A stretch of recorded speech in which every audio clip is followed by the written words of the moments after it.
You know, watching Tom Aspinall win the world title or the interim world title, I mean, he's already celebrating. I mean, it's an interim, Tom.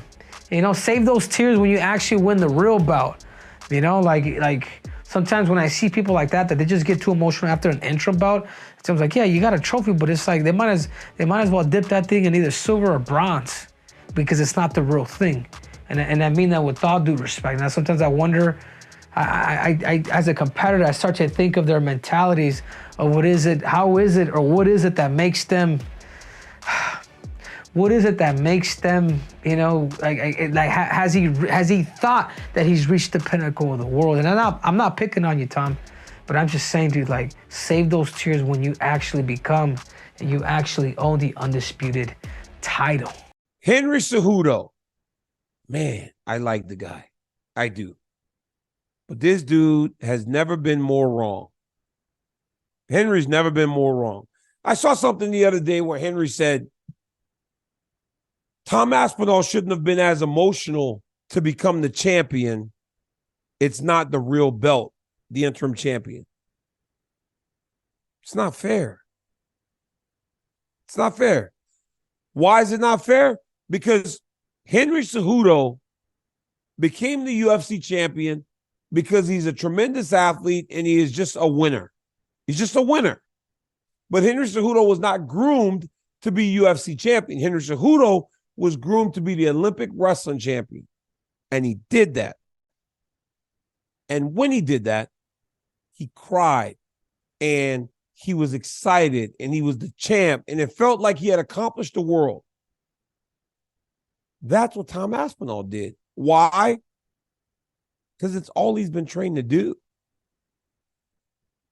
So while Henry was trained to become the Olympic champ, and when he accomplished that goal, amazing.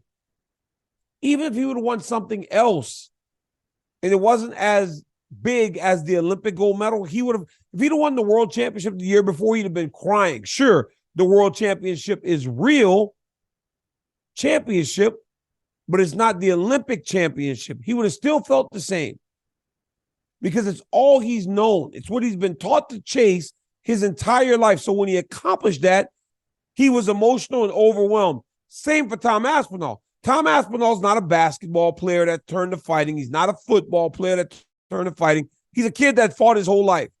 He's around mixed martial arts his entire life. So when he became the champion, interim or not, they're wrapping 12 pounds of gold around his belt, so he got emotional. Henry's wrong. That feels as real to that kid as anything he'll ever experience. That feels as real to him as that Olympic gold medal put around Henry Cejudo's neck back in Beijing. I don't know. Have you seen Henry Cejudo's comments? No, I don't watch that little squirt.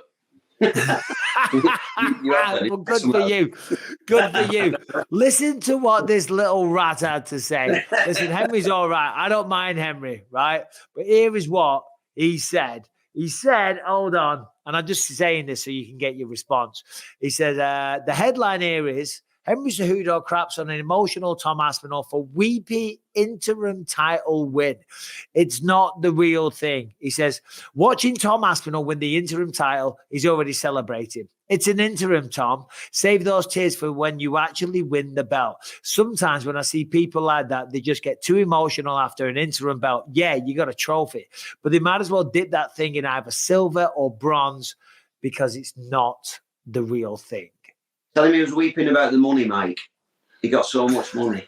I mean, well, why? I think that's just Henry Cejudo being Henry Cejudo. And, you know, I was just talking to someone about that, Anthony Smith, and Anthony had a great take on that. He actually said, you know, it's easy for someone like a Henry Cejudo to say that, or a Daniel Cormier, people that have been 2 weight division champions, people that have been to the Olympics and been Olympic gold medalists, you know. But did you just ignore that, Tom? You just shut that out and just ignore that and take it for what it is? It doesn't matter to me, mate, what he says, to be honest. Yeah. He's about 5'3". If he spoke, I probably wouldn't hear him. He's that far away from me. Yeah, so, yeah. Doesn't matter. Mike, why would anybody do you reckon your dad would have him?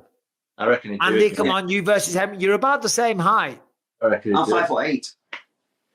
Are you really? Well, yeah. I think Why? it's just because you're always with Tom, who's massive. Yeah, So I always think you look so short, but obviously you're 5'8", you're not that short. Yeah. But yeah, and next to Tom, it's the camera effect, you know what I But mean? why would anybody say something like that apart from to get themselves Well, he's noticed? trying to get headlines, isn't he? He's trying to get headlines, obviously. Trying to get Whatever. clicks for his YouTube channel. Yeah, That's yeah, all it is. Yeah, We've all been there, Mike, haven't we? yeah. We've all been there, buddy. And he's mates with John Jones as well. Okay, that's fair enough, mate. Whatever, I'm not really But bothered it's about back to that world again, Mike. You know, where everybody wants to just be popular, or if somebody doesn't know him, why would they say anything? If somebody does know him and likes him, why wouldn't they say something nice? You know, I don't know. It's a funny world. Yeah, well, I don't see. Honestly, Tom, I haven't known you that long. You know, we've met since through your UFC career. Yeah. And I'm not just saying this because Yeah. well, you have known him a long time. Of course, he's from your loins, mate. Yeah.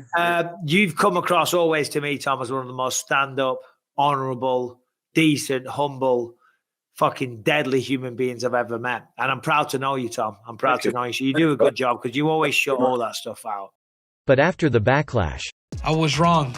I was thinking Sergey Pavlovich, because of that power and he was a finisher, that he was able to take out a guy like Pavlovich out, but no. It showed that Tom Aspinall is a contender. He is nothing to be playing with. but it didn't bother him the slightest. Okay, guys, so here we have it. Who are right now the pound for pound? Let's get ESPN out of the way. Let's get Daniel Cormier out the way. Let's get MMA Junkie out the way. Let's get MMA fighting out the way. Let's speak facts.